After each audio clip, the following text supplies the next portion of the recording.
Approximately 4 weeks ago,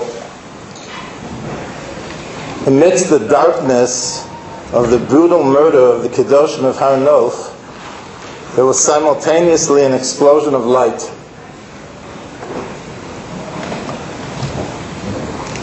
Stories carefully guarded and hidden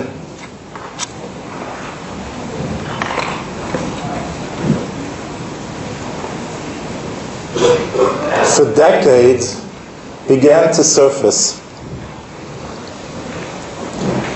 I'm going to try, Be'ezras Hashem Bli Neder, to give a brief, incomplete, posthumous introduction to my brother, Zecher Tzaddik V'Kadosh L'Vrocha. The incompleteness owes to two factors. Factor number one, my own inadequacy. Factor number two, in case anyone has heard the previous Hespedim, I don't want to repeat myself, I don't want to be matriach.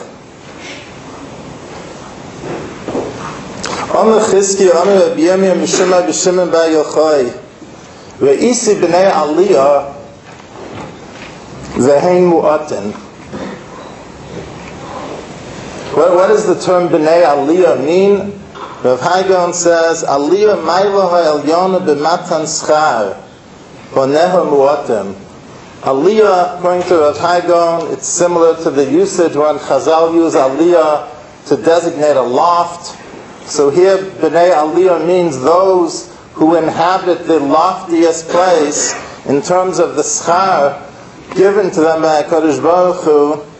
Reb Shimon Bar Yochai says, those people are few in number. Ve'isi b'nei aliyah ve'ein mu'atin. Presumably, according to Rav Haigon, he would also agree that b'nei aliyah should be translated as people of ascent. Aliyah in that sense, la'alos.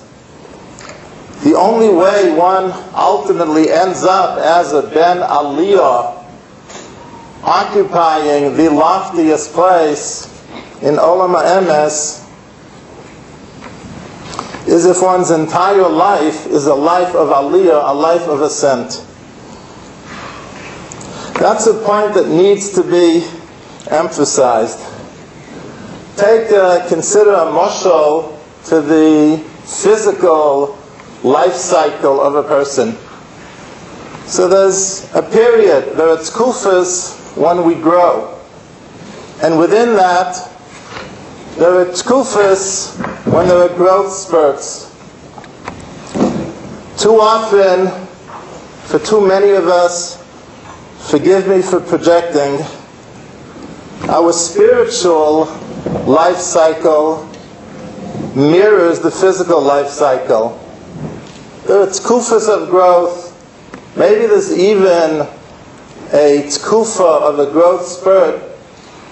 But then we sort of continue and live life on a plateau at whatever height we attained during our years of growth. A Ben Aliyah means that his very mahus, his very mitzias, the essence of the person, the entire person is one of Aliyah. His entire life is a life of Aliyah. But let's try to elaborate that point a little bit more, perhaps to understand a little bit better. The Morei Nayim,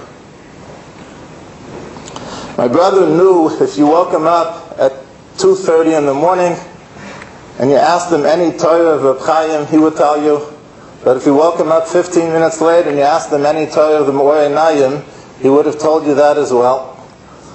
The Morei Nayim comments on the Lashon HaGemara, La'olam Yasod Odom B'Torah Mitzvos Afilu Shelo Lishma Shemitoch shelo lishma bo lishma. And he addresses the obvious question. It shouldn't be la'olam. The whole point of the Gemara is that initially, at the outset, a person begins, he learns shelo lishma, and then the Torah is metaher a person, the Torah is mekadesh a person, the Torah elevates a person, and then he learns lishma. So what's this la'olam yasag adam, the Torah mitzvah safilu shelo lishma? What's the la'olam? And the Moed Naim answers that on the madrega in which a person finds himself, he's aware of all kinds of ulterior motives he has, all kinds of negiyas, all kinds of forms of shelo lishma. And he has a certain conception when he bends backward and he looks upward on the ladder, which is Mutzav Artza, but Rosham Agir Shamayma, so he can see a little bit higher, and there's a notion of Lishma that he's seeking, that he's striving for. When a person gets there, now that he's on the higher Madrega, so now he becomes sensitive and becomes attuned to more subtle forms of Shelo Lishma that he was ignorant of before. And now he has a higher and more refined conception of Lishma. And that's an infinite process. It's a process that never ends. Hence, la'olam yasok adam b'torah mitzvah shelo lishma. It's taka la'olam. It's taka la'olam. Chovos Halevavos has a very beautiful idea. He says that Hasidim, pious, devout people, not only do they do tshuva for averos, but they do tshuva on their tshuva. Hasidim do tshuva on their tshuva. What does that mean? It means, again, a person's on a certain madrega. On the madrega in which he finds himself, he's able to feel what he then considers and experiences a profound sense of nechama ubusha, and says, when he reaches a higher madrega, so then now he really appreciates Torah. Now he really understands the chomer of Bittul Torah. Now he has more Yirah Shamayim. Now he really understands what it means to contravene the Ritzon HaBorei. And he realizes that last year's tshuva, maybe it was yesterday's tshuva, was a superficial tshuva. He claps al chet shachaton lefanecha b'tshuva. But both of these insights illustrate, that of the Me'orei Nayim, that of the Chovos Halevavos, there are two types of growth. When we talk about being on a certain madrega of Avodas Hashem, so we don't mean a point on the spectrum. A madrega is an area, it's a zone. And there's room for growth within that area, within that zone. But then there's another type of growth. There's growth where a person doesn't just move inches or centimeters within that same area, within that same zone, upon that same madrega, but a person goes from madrega to madrega, la'ela, la'ela.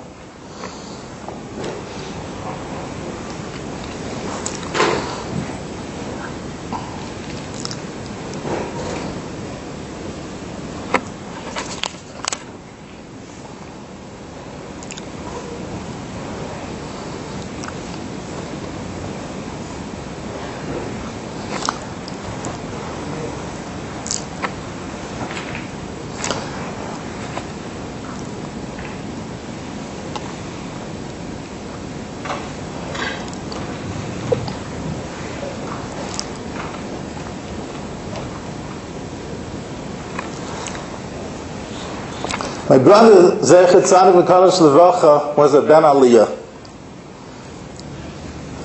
In hearing the stories afterwards, and the stories, a small percentage of the stories have become public, and if they would all become public, it still would be B'vchinas Efes Kotzeyu Sireh V'chula Lo Sireh. People wonder, how is it possible to grow so big? The answer is that if one doesn't stop growing at a certain age, if the tkufa of growth is one's entire lifetime, one can grow to proportions of a giant.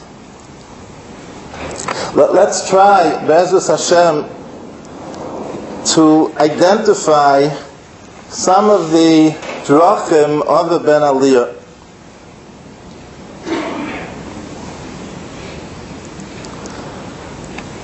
A Ben Aliyah, no matter how big he has become, no matter how great he has become, no matter how well positioned and eminently qualified he is to be a mashpia, and is being mashpia, is always looking to be a mekabel. Ezel Chacham Halomid Mikol Adam, the Maharal comments, Ubo Lomar Shehaya Chafetz U'Mishtokek Ma'od B'Torah Ad Shalamad Mikol Adam.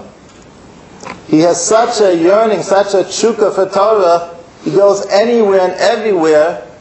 If there's something to be learned, he goes looking, he goes searching. A Ben Aliyah is always looking to be a mekabel. My brother was always looking to be mekabel, not only in his youth, when for better than a decade he learned so closely and intensively with the Rav Zecher Tzadik Livrocha, whom he considered his Rabbi Muvak. He taught Kriya for him, sat Shiva for a day, as is the halacha for a Rabbi Muvak. But when he was older and great, always looking to be mekabel.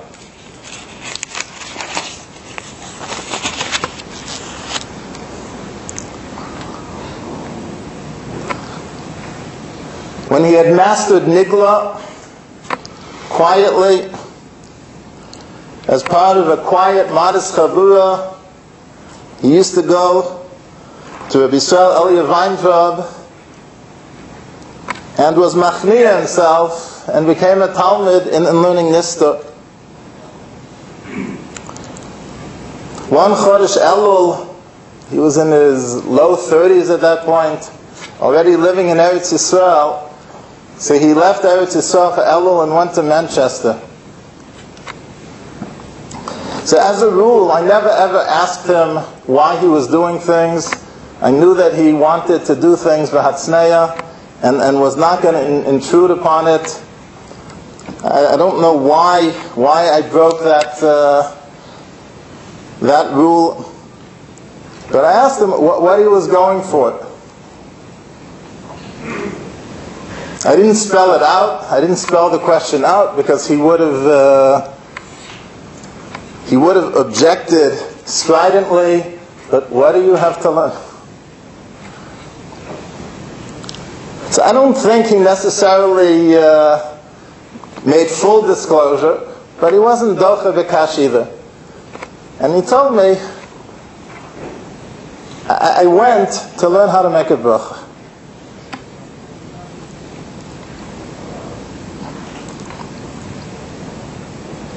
When he'd be in the car driving to and from yeshiva or whatever other derech, cholech, lilmod Torah, or laser, mitzvah, there were no other drachim with him. So he'd always be listening to tapes. He'd be listening to tapes of chashav talmidei chachamim, but people who were not his equal, certainly not his equal. But they had what to say. They had what to give. He always wanted to be mekabel. And you would hear he'd quote what he heard on a tape from so-and-so. Again, chashav a person, but not in his league. Always looking to be mekabel.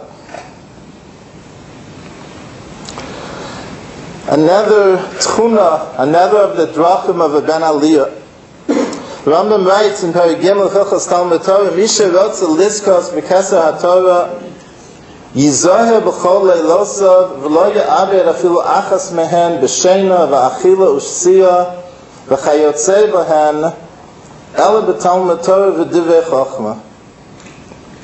So the Rambam demands If a person wants to be Zocha b'Kisra Shel Torah, the Rambam demands absolute consistency.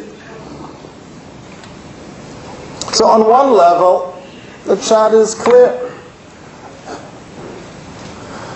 Torah is so wide and so deep, the Yam HaTorah is so wide and so deep, without that consistent, concerted effort, how can a person ever dream of being Zocha b'Kesser Shel Torah? But clearly, there's more to it than that. The 3 or 4 hours of a summer night, if a person squanders that, that's really going to make or break the effort and the investment of time and energy and Yegiah and Amala that's necessary for Kisra Shel Torah. Those 3 or 4 hours are really going to make or break it. So the answer is they're not going to make or break it quantitatively, but on a different level. To be Zocha in Kesser Torah, so Torah has to be a person's life. It can't just be something that he's committed to. It has to, Pshuta k'mashmo, ki hem chayenu v'orach yameinu. The Gemara at the end of Brachos, v'od posach Rabbi Yehuda b'chvod Torah v'dorash. Haskes u'shma Yisrael. Hayom hazen yiyesa lo'am. Today, you've become a nation. Klal Yisrael is a nation by virtue of Torah. V'chi oso hayom itna Torah Yisrael.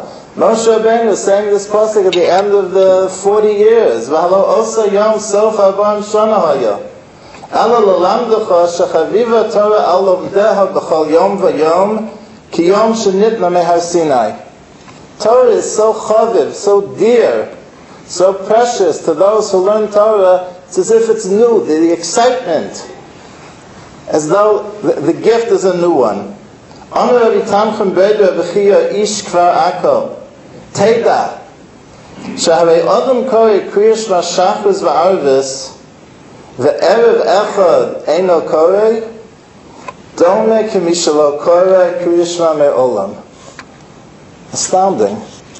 A person every day, day in, day out, says Kriya Shema morning and night. Imagine, from his bar mitzvah on, says Kriya Shema day in, day out, 354 days a year, over 700 times a year. Fast forward 50 years. He said Kriya Shema over 35,000 times. He misses one Kriya Shema. One Kriya Shema. I would give myself a pat on the shoulder with much congratulations. Chazal say, "Dome k'mishal okore kriya shema me'olam."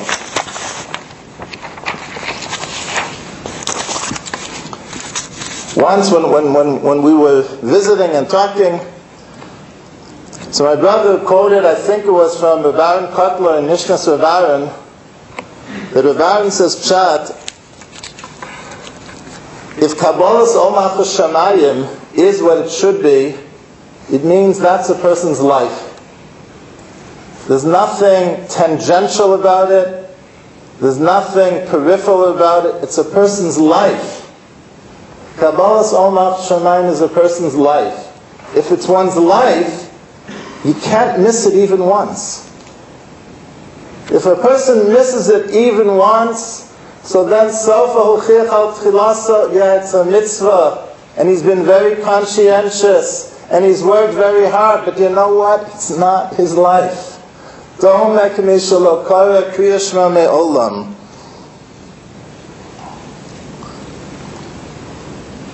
Anyone knew, if you wanted to reach my brother on the phone, that his phone hour was between midnight and 1 a.m. when he had first come back from the Beis Medrash, and instead of learning in the Beis Medrash, was sitting and learning at the table, and would then answer the phone.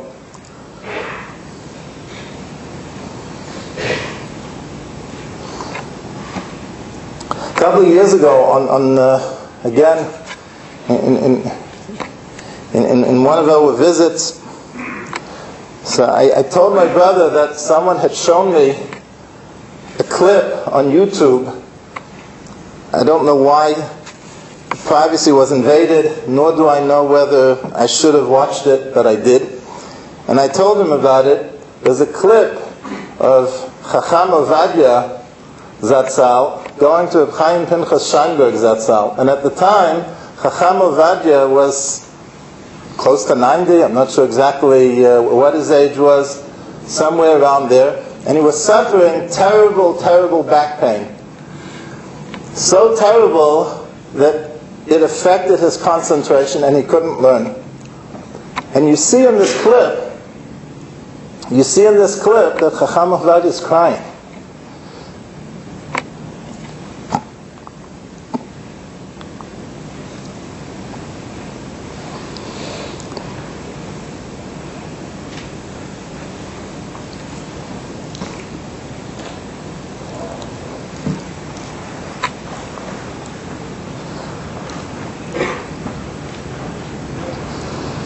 And he's asking Reb Chaim Pinchas Scheinberg that he should give him a bracha that he should be able to learn.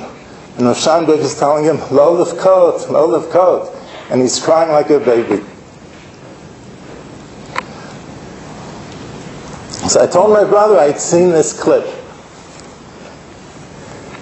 And then, I don't really have the words to describe his reaction. Controlled, maybe it was slightly louder than the normal Divrei Chachamim Benachas Nishmoim, but he reacted with such a passion, with such a fire, and said, I believe it.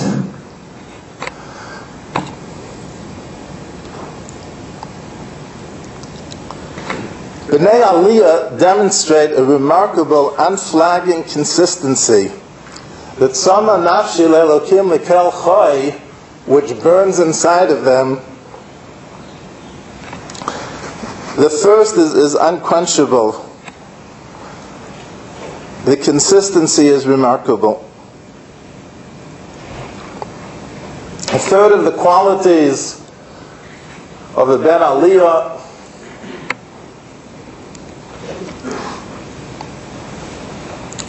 the Rav in his Hesped for Chaim Heller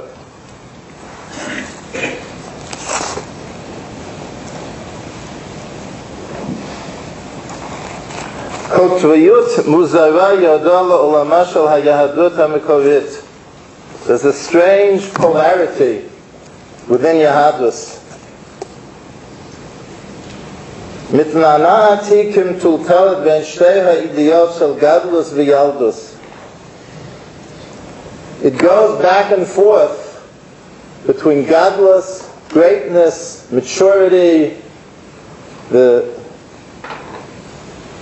sagacity which comes with age, and the childish quality.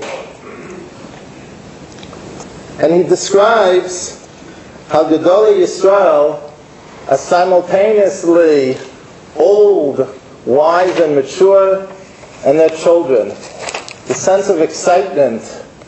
Generally, we associate aspiration, longing, yearning, wanting more and more. We associate that with youth. But that excitement, that tshuka, that yearning, so characteristic of youthfulness, is something which is forever present in Gedolei Yisrael.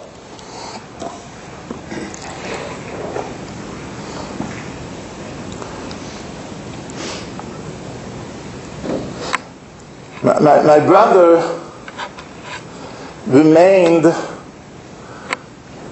young. That polarity was very much present within him. Whether it expressed itself in his youthful stamina, which he never lost.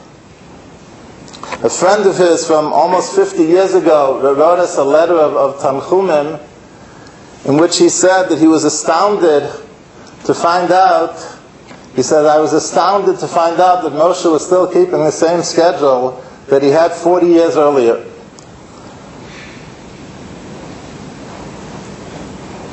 But he was youthful also in his excitement about learning, in his excitement about Kiyum HaMitzvahs, in his excitement about Niflos HaBorei.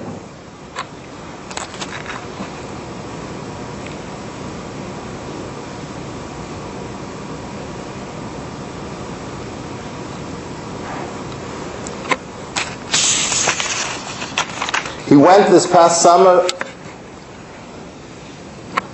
It was like the Earth leaving its orbit. Generally, when it came to vacations, he used to say that he conducts himself like a Yid from Bnei Brak. What does that mean? The Jews from Bnei Brak come to Yerushalayim on vacation. So he lived in Yerushalayim. So he said, when Ben Azmanim, he said, so I consider myself as a Jew from Bnei Brak. That was his approach. But Eichshahu,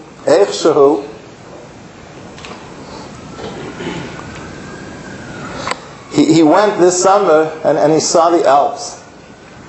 And my nephew described how he started saying Baruch Nafshi.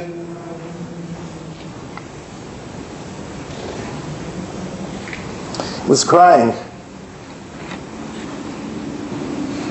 Nar Yisrael Oavehu remained very young.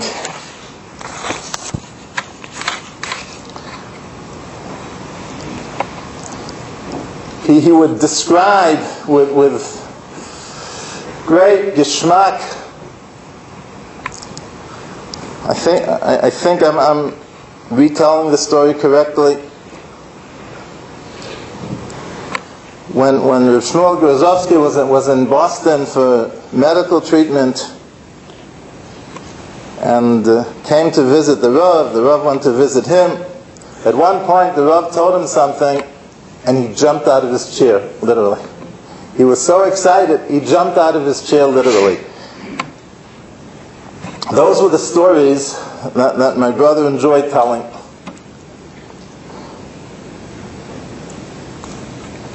A third tchuna of a Ben Aliyah, closely related to that of wanting to be a Mekabel, is that on his own, he's always looking to infuse more Kedusha into his life. Always refining his own Hanhagas, always looking to add new Hanhagas.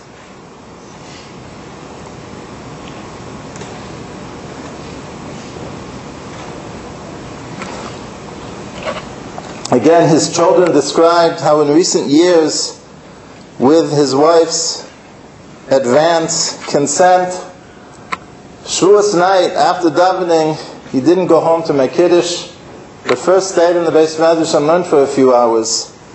You go home and you eat, so then one gets tired. One can't learn with the same intensity, with the same clarity. So he would learn until Beles Beira, a little bit before Chatzos, he would run home to make Kiddush.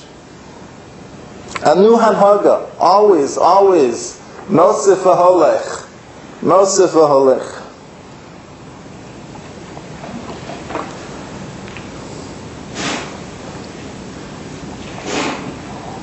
Living a life of a Ben Aliyah allowed my brother to become a Tomim, to become a Shalim. I think the story is told about Yisrael Salanter that someone once approached him and said, if your Talmud Rebitzele wouldn't spend so much time on Limud HaMusar, he could really develop into a gadol of unparalleled proportions and dimensions. And as the story goes, Rabbi Yisrael answered, he said in Hilchos Birkas Hanen, you have the following halacha. If you have a challah roll, which is whole, and then you have half of a large challah, which is bigger, but it's not shalem. So the din is that you make the hamotzi on the shalem, not on the gadol. Yisrael Salanter said, shleimus is more important than gadlus. My brother was a gadol but more significantly, a sholem. What does it mean to be a sholem? What elements, what ingredients are necessary for shleimus? First of all, Torah Hashem Temima. The Rebbeinu Shalom's Torah is Tamim. Certainly, for us to aspire to shleimus, it means to make a kinyan in Torah Hashem Temima. My brother had a burning desire to learn and know Kol HaTorah Kula. The Chafetz Chaim in different places quotes the Medrash that L'Asad Lavo, a person is asked, did you learn Torah Shabbat? And if he answers yes to that, if he's fortunate enough to answer yes to that, and proceed to the next line of questioning, did you learn Mishnah, did you learn Gemara? And the questioning keeps going until did you gaze at Maaseh HaMerkava? My brother spent his life preparing himself for those questions. Remember once, many years ago, decades ago, he told me that a certain renowned Talmud Chacham had said, was known for saying that it's better to be an expert in one seder in Shas than sort of a kolbonik in Shisha Star. And if your ear was attuned, what you heard between the words, between the lines, was that my brother disapproved of the concession of choosing between those two options. He wasn't willing to answer that question. He wasn't willing to address that question. He wasn't going to choose between two b'di'evet options.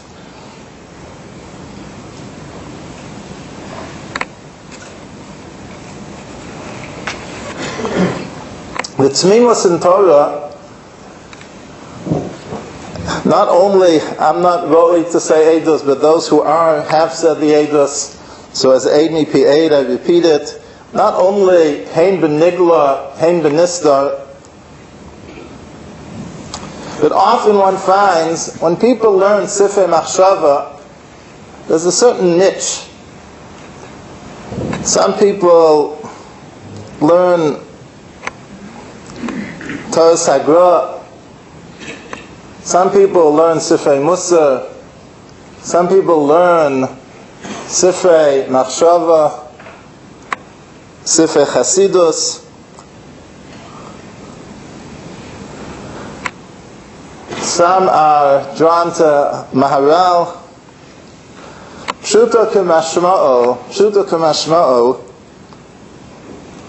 My brother learned, mastered, and drew from all those different areas of Sifrei Machshava.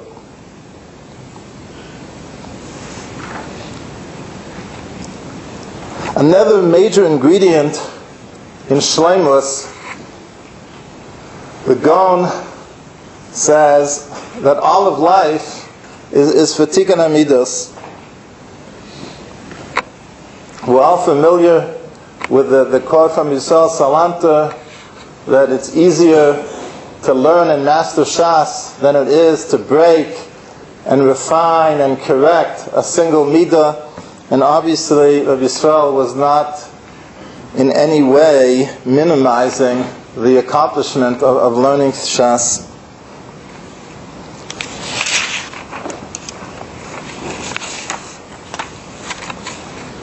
My brother invested tremendous effort without commenting on it, hoping that it went unobserved, which for the most part it did, in Tikkun HaMidos. Remember once, he is telling me that he had gone, a certain famous tzaddik was known, he had a whole avoda in benching Chanukah licht. That he used to, saying the brachas before the lighting of Chanukah licht would take him an hour.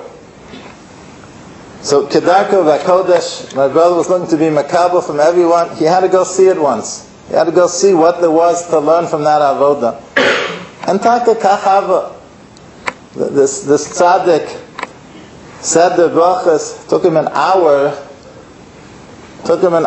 to say the brachas before lighting the Chanukah. My brother's reaction afterwards was, he told me, he says, I could have done that also. But then on the way out, someone stopped him. I don't remember, I think maybe it was a child or someone who needed him, who needed to talk to him, and started talking to him and went on and on and on and on. And he said, and this tzaddik stood and listened gave him his full attention with just endless patience. And self-deprecatingly and falsely, my brother said, I don't know if I could have done that.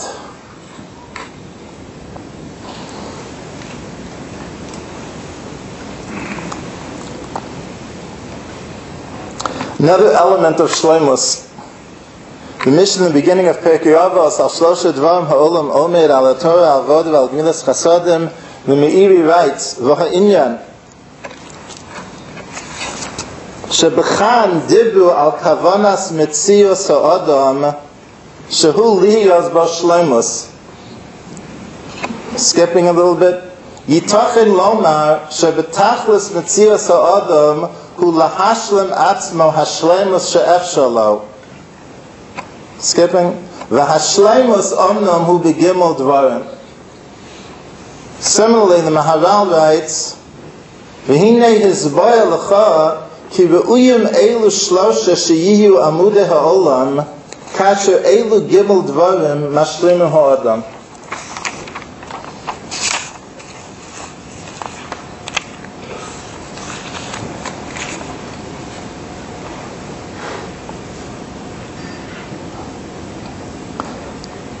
My brother achieved shleimus in each of these three areas.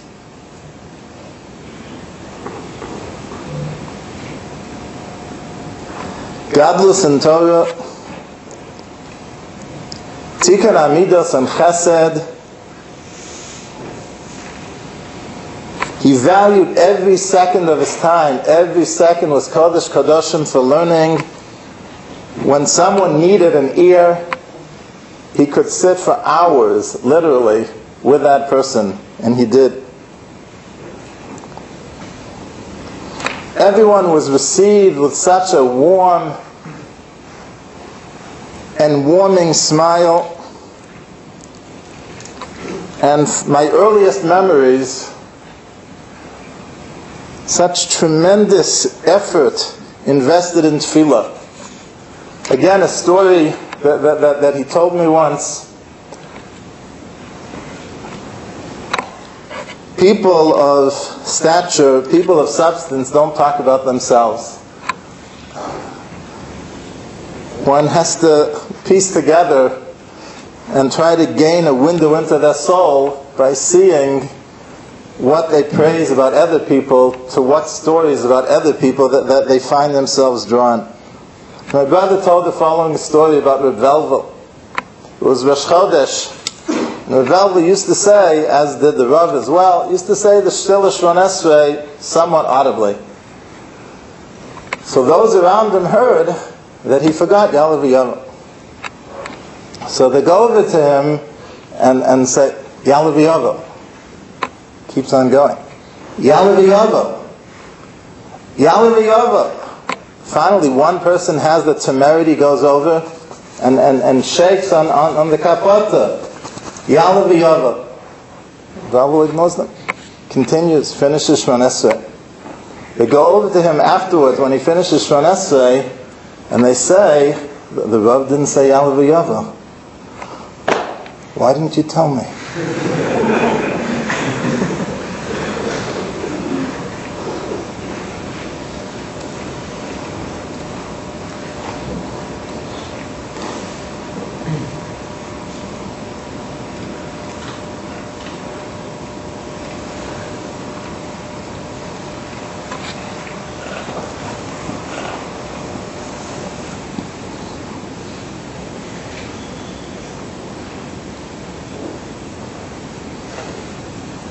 On Chofei Cheshvan, my brother was standing Shmon Esrei. No one knows for sure whether there wasn't time to react. I'm inclined to think he didn't hear anything.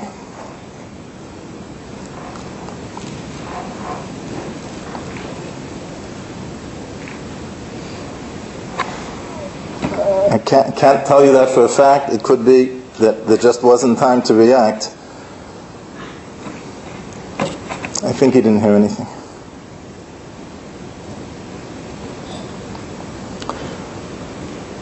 But if Shleimus demands Shleimus in Torah, Avod and Gmilas Chasodim, Shleimus also demands knowing how to balance those three. And here too, my brother was exceptional in that as well. For many, many years, every Erev Shabbos, he volunteered as a driver. He was a driver for Yad Eliezer, making food deliveries, pickup and deliveries. A story I heard during the Shiva, once they needed to communicate with the families, so he asked my niece to, I don't know whether because she had a better handwriting or to type it, I'm not sure which, to write a note and to sign the note, Hanahag v'hasabal shel Yad Eliezer. So she said, I'm not writing that. You're not a Nahag, you're not a Sabal. And he said, write it. I'm a Nahag, I'm a Sabal.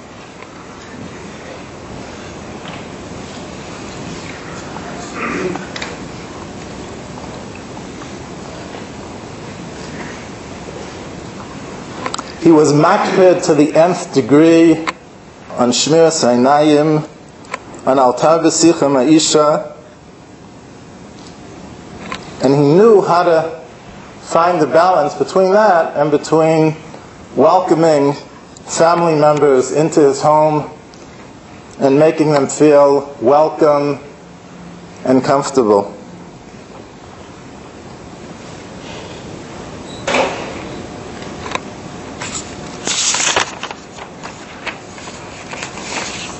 And finally, Shleimus also demands Lilmod Alamed Lishma Velasas. My brother's Dikduk Bahalacha, again, one can't really know. There's another 35 people out there who are also hiding, so one can't really state it definitively.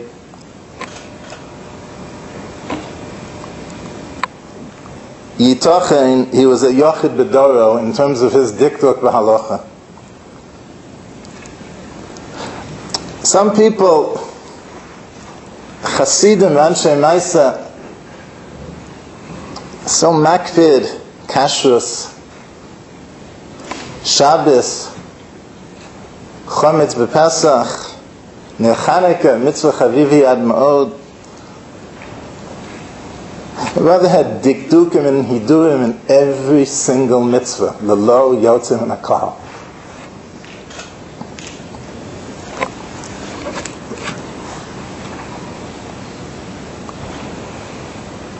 Then Aliyah, Shleimus. The Navi Micha says, Hatznei aleches im Hashem Elokecha. The Aliyah can't be possible, the Shleimus isn't real, unless it all happens b'hatznei aleches, quietly, shashtil.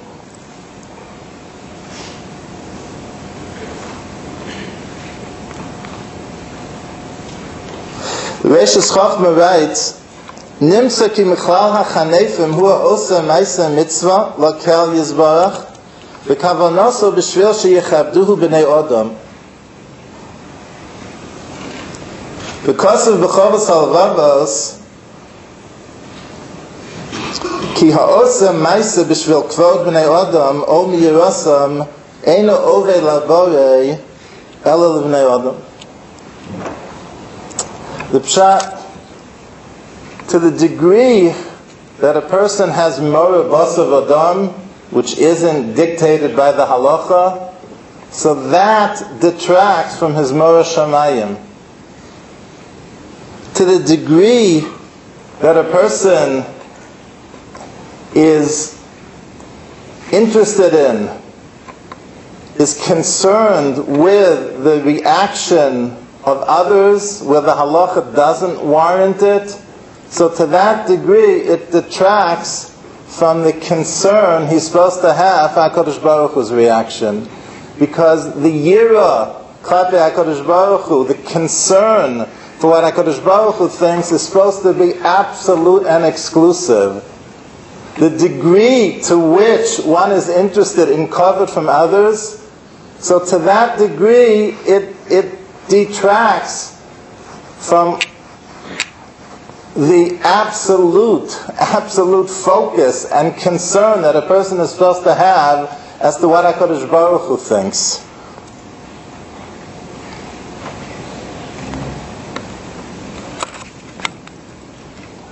My brother did everything possible to hide, and did a very good job of it. I remember in the days after the Rav's Ptira, again, from the praise that a person says, sometimes it rebounds. So my brother commented how very rarely in Shir, here in Yeshiva, the Rav wasn't osek too much in Kochim. One summer he learned Amchatos, wasn't osek very much in Kochim, and when the Inyanim came up, he avoided them. So my brother described how when he began learning Seder Kochim, and he would go over to the Rav to ask, so he was astounded. Every Inyan that he spoke to him about, it was as if the Rav had just finished learning it yesterday. It was so fresh. So how come he avoided it in Shir? Because he didn't think he was shortchanging the Talmidim in so doing. He was giving them as much, if not more, than they could handle anyway. So why did he have to show it? One doesn't reveal what's not what it, unless it's absolutely necessary to reveal. We talked before about shleimus, meaning striking a balance. So my brother had to strike a balance between being melame, between teaching Torah, and between hiding what he knew. And the balance that he struck was that if the Talmud was being shoel, I don't mean it literally, ke'inyan, if he was asking on something that pertained to his learning, so then he wasn't gonna insist on his tznius at the expense of the Talmud's development. But if he thought the Talmud wasn't ready for what he was asking, or if he thought the Talmud was just probing to see how much he knew, so then he avoided the question.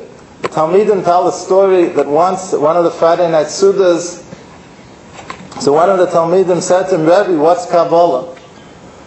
So without missing a beat, he said it's one of the Dalet Avodos, Shchita Kabbalah Halacha Zrika. They asked him what he learns in Bnei Brak. He said Mesilas Yesharim.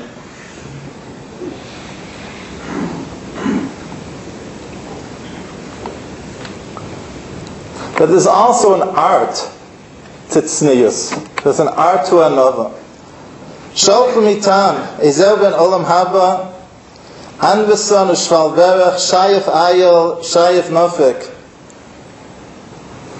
I don't know if it says this Mefur somewhere, or this was the Rav's Pshat. I don't know. I apologize for the ignorance. Well, what's Pshat Shval Berach? It's a Birkayim, the knees. So remember when the Rav was translating this Gemara, so he said, so Shayef Ayel, Shayef Nafik means that when a person walks in, so he walks in low. When he enters that way, and when he leaves that way. So there are two ways a person can do it. A person can lower himself by going like this, but then everyone sees that he's lowering himself. Or he can very inconspicuously, he can bend his knees, and then no one notices that he's propping tznius. My brother was Shayef Oil, Shayef Nofik, with an art, Shval Berech.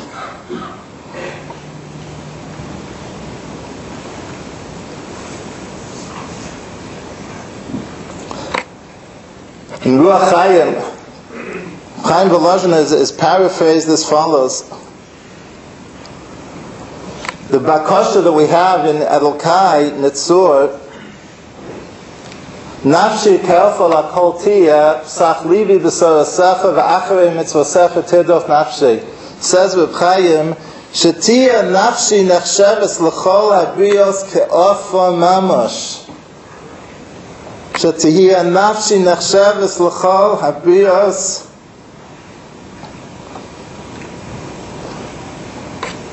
ke'ofa mamash, shel yinhagu b'kavod.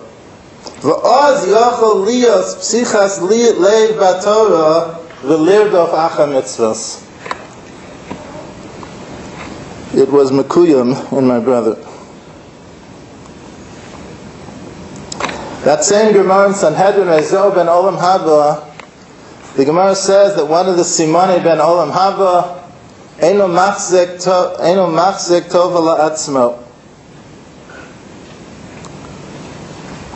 The pshat in not being machzik tova la'atzmo, l'chari, it stems from at least two different places. First of all, ki l'chach no tzarta. In Lamata Torah harve al tachzik tova la'atzmo chol ki l'chach no tzarta. If a person pays back $100 loan, he doesn't give himself a yashikayach. He did what he's supposed to be doing. Ki l'chach no tzarta.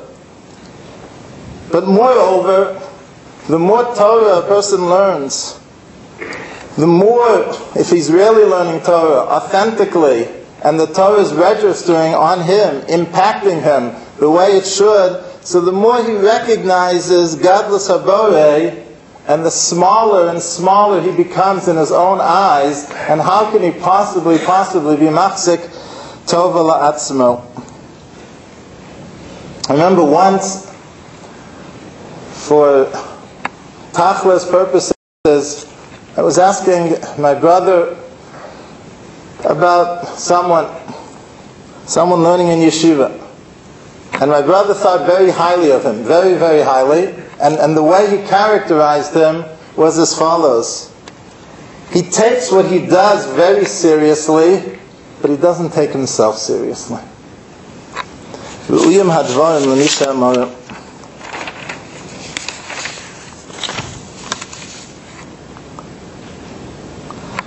A dear friend of mine made the following observation.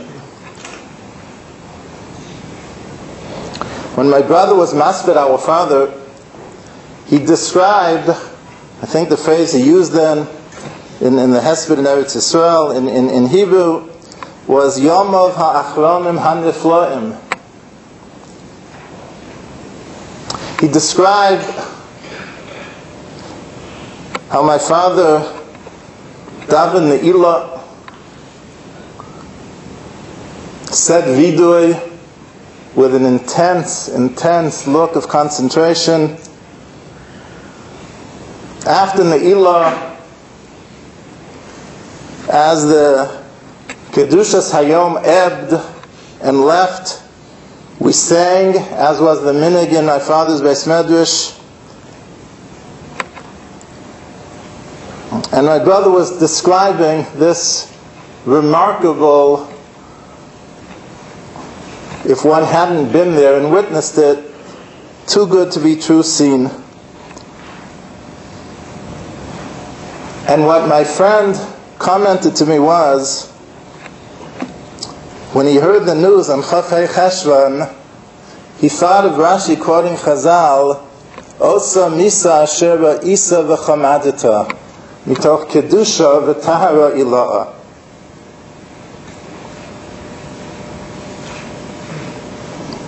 Mon Shabbos Amar B'chira Abba Amar B'Yochanan Echad min ha'achin shemeis yidagu kol ha'achin Echad mi b'nei chabura shemeis tidag kol ha'chabura kula.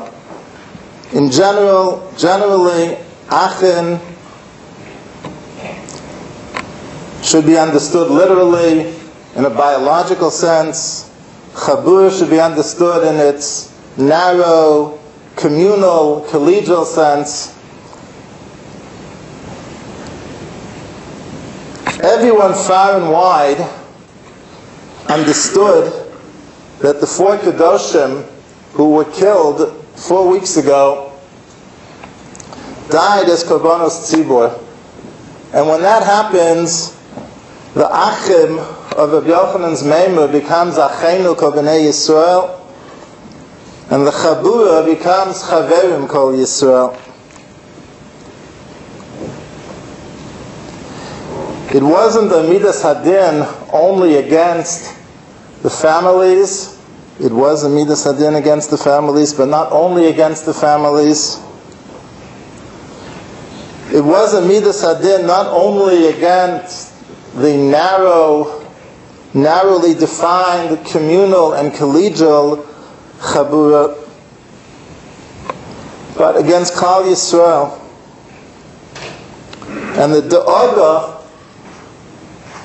has to be channeled to tshuva. That's what da'aga, that's the religious expression of da'aga. It has to be channeled to tshuva. It has to be channeled to tshuva, and one way to channel it to tshuva is to reflect on some of the drachav hanifloim of my brother Zecher Tzaddik V'Kodesh L'Vracha, to think in the context, each one of us, ba'asher hu adam, ba'asher hu sham, what it means to us concretely, practically, to become more of a ben aliyah, what it means to each one of us, ba'asher hu sham, ba'asher hu adam, what it means to strive for shleimus, what it means to live b'tznius, what it means to make strides in each of the tchumim of Torah and Avodah and Gemilas Chasadim towards Shleimus. And in that schus, we should all merit Bias Gal Tzedek V'mher V'yameinu Amen.